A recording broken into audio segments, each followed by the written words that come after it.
সবাইকে আমার ইউটিউব চ্যানেলে স্বাগত। তোমরা যারা ক্যালকাটা ইউনিভার্সিটির আন্ডারে সেমিস্টার 5 কিংবা সেমিস্টার 6-এ পড়ছো এবং তোমাদের কারিকুলাম স্টাডিজ অর্থাৎ এডুকেশনের যে CC7 যে পেপারটা রয়েছে কারিকুলাম স্টাডিজ, তোমাদের এই পাঠ্যক্রম চর্চা যে পেপারটা তোমাদের রয়েছে, এই পাঠ্যক্রম চর্চা পেপার থেকে আজকে ভিডিওতে একটা গুরুত্বপূর্ণ প্রশ্নের উত্তর দেবো। তোমরা প্রথম থেকে শেষ পর্যন্ত দেখতে থাকো। অনেকের সেমিস্টার 5-এ CC7 পেপার রয়েছে, আবার অনেকের কিন্তু সেমিস্টার 6-এ গিয়ে CC7 পেপারটা থাকে। এই সেমিস্টার 5 কিংবা 6 যে কোনো সেমিস্টারে হোক না কেন, যাদেরই CC7 বা কারিকুলাম স্টাডিজ রয়েছে তারা কিন্তু এই প্রশ্নের উত্তরটা তোমরা অবশ্যই ব্যবহার করতে পারবে। আজকের প্রশ্ন, পাঠ্যক্রমের সিস্টেম দৃষ্টিভঙ্গি বা তন্ত্রীয় মতবাদ বা পদ্ধতিগত দৃষ্টিভঙ্গি সম্পর্কে আলোচনা করো। তোমাদের সাধারণত এটা 5 নম্বরের প্রশ্ন পরীক্ষাতে আসে। এটা কিন্তু 5 নম্বরের থেকে একটু বেশি কিংবা 5-এর মতো করেই কিন্তু উত্তরটা করে দেওয়া রয়েছে। যদি তোমাদের যে বড় প্রশ্নগুলো থাকে, তোমাদের বড় প্রশ্নগুলো সাধারণত 10 নম্বরের থাকে, সেখানে যদি পার্ট প্রশ্নেও থাকে এটা 5 কিংবা 6 নম্বরের, তাও তোমরা কিন্তু লিখতে পারবে। তোমাদের এই CC7 পেপার থেকে কিন্তু অলরেডি অনেকগুলো প্রশ্নের উত্তর কিন্তু আপলোড করে দেওয়া হয়েছে।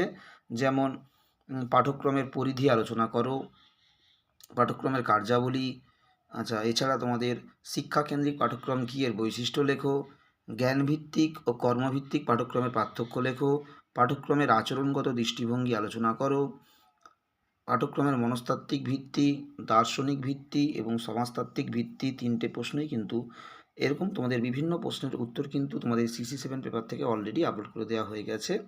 এবং তোমাদের এই CC7 পেপার থেকে অধ্যায় ধরে ধরে কিন্তু প্রশ্ন উত্তরগুলো আপলোড করা হচ্ছে। এখন তোমাদের প্রথম যে অধ্যায়টা রয়েছে কারিকুলাম ডেভেলপমেন্ট অর্থাৎ পাঠ্যক্রমের বিকাশ সাধন, এই যে পেপারটা, তোমাদের প্রথম যে অধ্যায়টা রয়েছে পাঠ্যক্রমের বিকাশ সাধন, কারিকুলাম স্টাডিজের প্রথম অধ্যায় থেকে কিন্তু কন্টিনিউ পরপর প্রশ্নগুলো আপলোড করা চলছে। এরপরে তোমাদের কিন্তু দ্বিতীয় অধ্যায়ে ব্লুমের বর্গীয়করণের সংশোধিত সংস্কারটা খুবই ইম্পর্টেন্ট প্রশ্ন, এগুলো কিন্তু আপলোড করা হবে। এছাড়া তোমাদের ব্রুনারের নির্দেশনার তত্ত্ব রয়েছে। এখান থেকে পরপর কিন্তু অধ্যায় ওয়াইজ পরপর প্রশ্ন উত্তরগুলো আপলোড করা হচ্ছে। প্রথমে তোমাদের কন্টিনিউ প্রথম অধ্যায় চলছে, এবার তোমাদের দ্বিতীয় অধ্যায় শুরু হবে। তোমরা যারা প্রথমবার ভিডিওটা দেখছো অবশ্যই সাবস্ক্রাইব করে দিও এবং কন্টিনিউ যদি তোমরা ফলো রাখো তোমরা কিন্তু CC7-এর সমস্ত উত্তর পেয়ে যাবে। শুধুমাত্র এই পেপার নয়, যে কোনো সেমিস্টারের যে কোনো CC পেপার বা মাইনর পেপারে তোমরা যদি উত্তর পেতে চাও অবশ্যই আমার হোয়াটসঅ্যাপ নম্বর বা কন্ট্যাক্ট নম্বর 9775650572-তে তোমরা যোগাযোগ করতে পারো তোমরা নোটসের PDF-এর জন্য। সবাইকে নমস্কার।